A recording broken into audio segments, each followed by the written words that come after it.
Assalamualaikum warahmatullahi wabarakatuh. Hai para pencinta catur dan para catur mania, selamat datang kembali di Legenda Catur Dunia. Untuk mengisi video sore ini, saya pilih permainan antar engine kawan, antara Stockfish versus Lila Chess Zero. Di partai turnamen komputer Chess Championship yang ada di chess.com. Dan seperti apa menariknya game yang saya pilih ini, langsung kita ke atas papan kawan. Di sini Stockfish pegang putih bermain dengan pion E4 dan dibalas Lila kuda C6. Lila bermain dengan Nimzowitsch Defense. Pembukaan Nimzowitsch Defense ini bisa saja bertransposisi ke bentuk Italian game atau Ruy Lopez. Jika putih melanjutkan dengan kuda F3, pion E5, kalian bisa bermain dengan gajah C4 atau gajah B5, bisa saja kalian pilih. Tapi Stockfish bermain dengan pion D4 kawan pada posisi ini untuk mendapatkan kontrol di petak pusat ini dan langsung diserang dengan pion E5. Kalian bisa mendorong pion kalian maju ke peta D5 jika mau, tapi Stockfish menerima tantangan pion Lila Chess Zero ini. Pion D pukul pion E5, dipukul balik oleh kuda, dan Stockfish melanjutkan pengembangan kuda F3. Berarti kali ini Stockfish lah yang menantang pertukaran.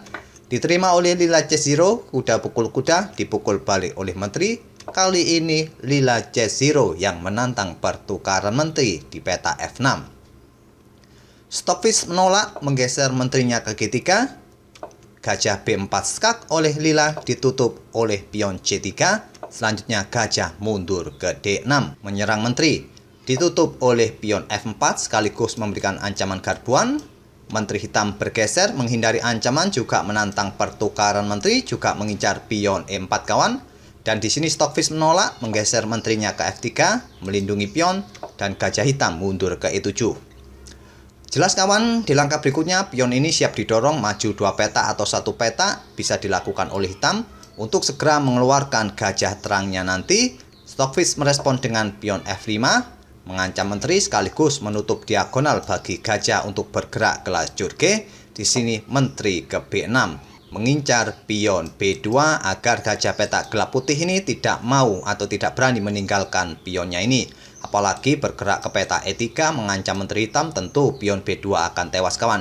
Juga menteri hitam ini sedang mengincar diagonal gelap ini agar raja putih sulit melakukan rokade.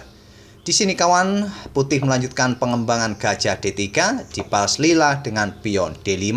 Membuat langkah pengorbanan kawan, jika diterima nanti kuda akan mempunyai kesempatan untuk berkembang di peta F6. Stockfish menolak pengorbanan pion hitam, mendorong pionnya maju untuk mendapatkan penguasaan ruang di area pertahanan hitam. Dan sekarang kuda hitam ini tidak mempunyai peta yang bagus untuk berkembang kawan, dan kemungkinan kuda ini akan telat berkembang. Jika berkembang ke peta H6 kawan, kemungkinan akan disikat oleh gajah putih, dan nanti putih akan mempunyai kesempatan atau tempo untuk menghindari ancaman dari menteri hitam yang ingin merebut pion B2-nya. Di sini kawan, Lila melanjutkan dengan pengembangan gajah terangnya ke D7, mungkin persiapan rokade panjang. Pion B4 oleh Stockfish menghindari ancaman. Di sini Lila rokade panjang dan kuda bergerak ke A3. Mungkin dalam kacamata pemikiran manusia kawan, putih atau kita mungkin akan melangkahkan gajah kita ke peta E3 untuk menutup diagonal gelap dari ancaman menteri hitam ini sehingga raja bisa melakukan rokade dan dengan tempo menyerang menteri juga kawan. Di sini menteri pun dalam posisi yang sangat tersudut. Jika dia bergerak ke peta C6, kita bisa melanjutkan dengan pion B5 dan posisi menteri hitam pun sudah terjebak karena semua area ini sudah di cover oleh para bidak-bidak putih. Jadi pada posisi ini kemungkinan hitam akan memainkan pion D4 kawan, menutup ancaman, bisa disikat dan mengancam lagi. Di sini ada 2 kemungkinan yang akan dilakukan oleh hitam, bisa mengancam menteri putih dengan gajah, artinya menantang pertukaran menteri, atau langsung melangkahkan menteri ke peta C6, menantang pertukaran menteri. Karena di area ini juga semua area sudah di cover oleh bidak-bidak putih. Tapi pada posisi seperti ini, saat Lila sudah melakukan rokade panjang, Stockfish tidak memainkan gajah ke E3 menyerang menteri, dia melangkahkan kuda ke peta A3. Apa maksud dari langkah kuda ini kawan? Apakah mendukung pionnya maju ke depan atau yang lain? Kita lihat saja langkah berikutnya dari Stockfish di langkah berikutnya. Lila melanjutkan dengan pion G6, menantang pion putih. Tantangan ditolak, kuda bermanuver ke C2. Selanjutnya gajah pukul pion F5, dipukul balik oleh gajah putih skak, dipukul balik oleh pion, dan Stockfish tidak langsung pukul balik kawan.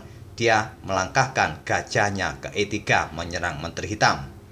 Menteri bergeser ke A6, dan kali ini menteri hitam menguasai diagonal terang kawan. Raja masih belum bisa melakukan rokade pendek, ataupun raja bisa melangkah ke peta F2 untuk mengeluarkan betengnya kemudian bersembunyi ke peta G1, tapi masalahnya lajur G ini sudah terbuka juga kawan yang bisa dimanfaatkan oleh hitam nanti dengan beteng-betengnya. Terus pada posisi ini kawan, jika putih melakukan rokade panjang, artinya pion yang ada di peta A2 ini tidak ada yang mengawal karena beteng bergeser ke lajur D dan menteri bisa mendapatkan pion A2. Terus apa yang bisa dilakukan oleh putih pada posisi ini kawan? Stockfish memutuskan untuk rokade panjang. Tidak memperdulikan menteri menusuk ke baris keduanya dengan pukul pion A2 ini. Dan sekarang menteri hitam ini mendekati posisi raja kawan. Tapi sayangnya ada kuda, sudah tidak bisa lagi melakukan skak di peta-peta gelap ini. Inilah maksud dari kuda lompat ke peta A3 tadi, bermanuver sekarang ke peta C2 untuk mengover peta-peta gelap ini dari ancaman menteri hitam. Selanjutnya di sini Stockfish pukul pion F5 skak, raja bergeser, menteri pukul pion F7, dan di langkah berikutnya menteri mempunyai kesempatan bergerak ke lajur G untuk mendapatkan beteng hitam. Atau nanti setelah bergeser ke lajur G ini kawan, kuda lompat ke peta A6 pun putih mendapatkan kuda. Di sini terlebih dahulu hitam langsung memberikan serangan di sayap menteri untuk membuka diagonal gelap ini. Jika tantangan pion pukul pion diterima, Stockfish di sini kawan tidak terburu-buru memainkan menteri untuk mendapatkan salah satu perwira hitam. Dia menggeser beteng H ke peta F1, menepati lajur yang terbuka kawan, mengaktifkan para perwiranya daripada mendahulukan untuk mendapatkan materi. Dan di sini lila C0, pion A pukul pion B4, dipukul balik oleh pion C, dan pion C ini cukup kuat kawan dengan kawalan kuda, dan kuda ini juga mengcover peta-peta ini, masih sulit untuk melakukan serangan langsung terhadap raja putih. Walaupun terlihat raja ini sangat terekspos kawan, di diagonal ini tidak ada pion, di diagonal ini juga tidak ada pion. Sungguh keputusan yang aneh dari Stockfish. Jangan coba-coba kawan melakukan langkah atau rokade seperti ini. Kita lanjut ke langkah berikutnya, tapi di sini kawan, lila C0 berani untuk pukul pion B4. Tidak langsung dipukul balik, di sini beteng bergerak naik ke D3 untuk memberikan kontrol peta A3 kawan. Kenapa tadi tidak langsung dipukul balik? Tentu jawabannya adalah menteri bisa bergerak ke peta A3 skak dan bisa mendapatkan kuda putih ini kembali. Jadi Stockfish bermain dengan beteng D3 terlebih dahulu. Baru sekarang kuda lompat ke E7 mengembangkan diri, tapi langkahnya sudah terlambat kawan. Kenapa? Karena kuda pukul gajah. Selanjutnya menteri bisa pukul kuda karena sudah tidak ada gajah yang membackup. Lila memainkan menteri ke C4 skak, raja bergeser, menteri pukul kuda skak ditutup oleh beteng, dan beteng ini aktif kawan sekarang mengincar pion B7. Dan di sini menteri bergeser ke G4. Pada posisi ini menteri hitam sudah tidak bisa lagi membackup kudanya kawan karena peta-peta gelap ini sudah dikontrol oleh bidak-bidak putih. Jadi menteri bergeser ke G4. Harapan berikutnya jika menteri putih ambil kuda ini kawan, dia akan melakukan skak dan mendapatkan beteng. Terlebih dahulu beteng digeser ke lajur C, memberikan pressure pion C7. Di sini beteng digeser ke E8 oleh lila C0 membackup kudanya. Sebuah langkah yang logis kawan, tapi menurut Stockfish 14 atau Stockfish New, langkah lila C0 ini tidak akurat.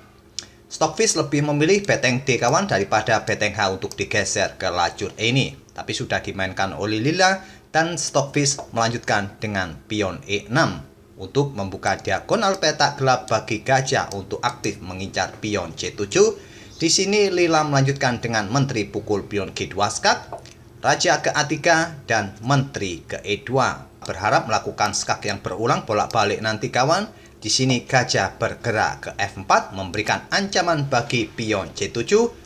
Beteng digeser ke C8 untuk membackup pion C7-nya.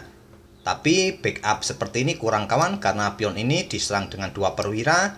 Jika nanti salah satu perwira putih pukul pion C7, jika dipukul balik oleh beteng hitam, maka menteri bisa pukul beteng yang ada di peta E8. Jadi Stockfish tetap pukul pion C7 dengan gajah skak. Di sini beteng hitam tak akan berani pukul balik, nanti menteri bisa melakukan skak dan beteng hitam nanti akan jatuh oleh beteng putih di lajur C. Jadi lila menggeser rajanya ke A8, selanjutnya menteri bergeser ke peta F4. Ingin melakukan skak di lajur A nanti, di sini beteng digeser ke F8 menyerang menteri. Menteri bergeser ke D4 terlebih dahulu, tidak langsung bergeser ke lajur A karena bisa ditutup oleh menteri dan otomatis pertukaran menteri tidak akan bisa dihindari lagi kawan, karena posisi raja, posisi menteri semua ada di lajur A. Di sini menteri hitam pukul pion E6, beteng putih naik ke B6 mengancam menteri dan persiapan melakukan ancaman skakmat kawan, karena sekarang menteri hitam sudah tidak bisa bergerak ke lajur A atau ke peta A6. Di sini menteri bergeser ke E4 menantang pertukaran menteri, juga mencegah menteri putih bergeser ke lajur A melakukan ancaman skakmat.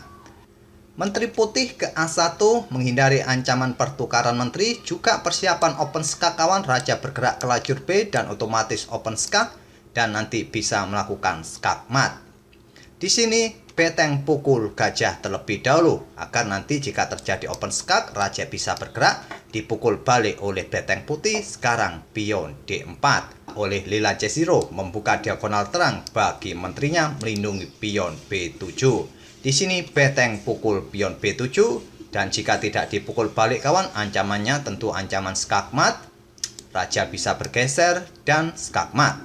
Oleh karena itu menteri hitam pukul beteng putih, tidak langsung dipukul balik, raja bergeser ke B3 open skak, memaksa raja bergeser ke peta B8 dan menteri hitam dalam posisi kena pin oleh beteng putih sekarang. Kenapa sih pada posisi menteri hitam tidak menutup saja skak ke peta A7 sekaligus menghindari beteng putih tadi? Beteng bisa digeser kawan ke peta atau ke lajur A, tetap memberikan tekanan bagi menteri hitam. Tapi pada posisi ini dengan bergesernya menteri ke peta A7, diagonal peta terang ini terbuka kawan, dan 4 langkah lagi akan kena skakmat hitam. Dengan menteri ke peta H1 skak, hanya bisa ditutup oleh perwira-perwira ini kawan. Jika ingin lama, beteng dulu yang menutup, dipukul skak, ditutup, dipukul skak, otomatis hanya bisa ditutup oleh menteri dan skakmat. Oleh karena itulah pada posisi ini raja hanya bergerak ke peta B8. Di sini Stockfish tidak langsung pukul menteri hitam dengan beteng kawan, terlebih dahulu ambil pion D4 terlebih dahulu dan barulah nanti beteng akan pukul menteri hitam ini, tapi didahului oleh lila menteri pukul beteng skak, dipukul balik skak raja ke C8 dan kita temui permainan endgame menteri melawan kuda plus beteng. Sudah tidak seimbang lagi dan saya tidak akan menjelaskan satu persatu langkah kedua engine ini kawan. Kalian pastinya mengerti. Kita lihat saja bagaimana Stockfish membuat ancaman skakmat dengan hanya bermodal 1 menteri. Inilah kawan skakmat di akhir permainan antara Stockfish versus lila C0 ini. Dan coba kita kembali mundur ke momen yang menarik kawan. Momen seperti ini, dimana tadi menteri hitam ini bergeser menghindari ancaman gajah peta gelap putih dan menguasai diagonal terang, mencegah raja putih melakukan rokade pendek, juga mengincar pion A2. Jika melakukan rokade panjang, maka pion ini akan jatuh. Tapi menariknya kawan, Stockfish tetap melakukan rokade panjang, melepaskan pionnya disikat oleh menterinya lila C0.